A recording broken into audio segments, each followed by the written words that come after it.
Hey guys, welcome back to the channel. In this tutorial, I'm going to show you how to access word clock on Android phone, especially in Samsung phone. So let's get started. First of all, open your clock application on your phone, and if you want to access word clock, you can click on this button, this word clock button. Then after that, we can look for the city that we want to check or the country that we want to check.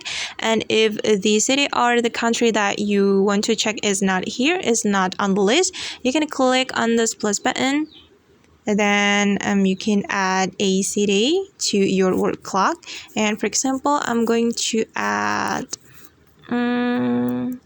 Tokyo. So just tap on the Tokyo city, and after that we can it's already on the list, so I'm going to add Hong Kong. So just tap on Hong Kong, then click on add. But we can also search for the city by clicking on the search button like this, and we can scroll down to find the city that we are looking for.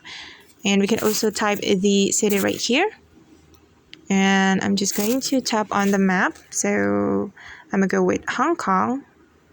Okay, and after that we can click on add. Alright, and this is the city. And alright guys, and that's how we can access word clock on Android phone. I hope this video will be helpful for you. Thank you so much for watching, and see you in the next video.